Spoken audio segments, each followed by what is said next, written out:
okay. I thought it was going there. No, I thought it goes down. It's supersonic. Okay, once the visor's down, we'll bring the nose down to 5 degrees. Now this was the angle that they used for taxiing on the ground and for takeoff.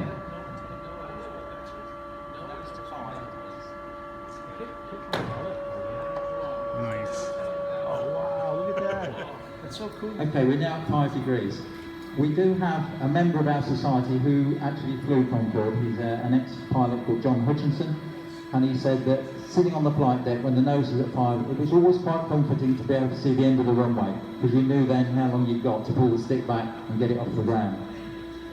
Now the problem is, with the aerodynamic shape of the aircraft, when it's landing, it comes in at a very steep angle. If the nose was at 5 degrees, the crew would still be looking up at the blue sky.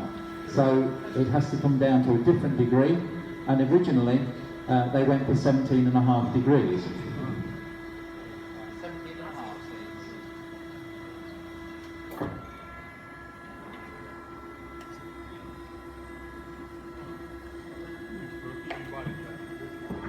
Okay, so now at 17.5 degrees, you can see that the end of the nose is nearly touching the ground.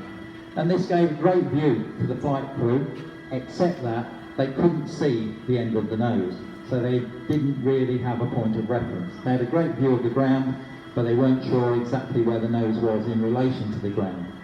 So 17.5 was too steep. So after several attempts, experiments, they finally agreed on a degree of 12.5.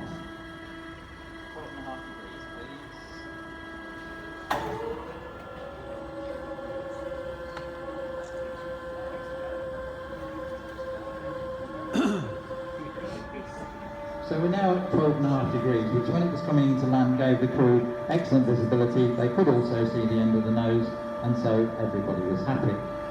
Now, every commercial Concorde had the 2 degrees, 5 and 12.5. This aircraft is the only one that has the 3 positions, the 17.5. So that's another unique feature of this particular aircraft. As I said earlier, this aircraft was only used for test purposes.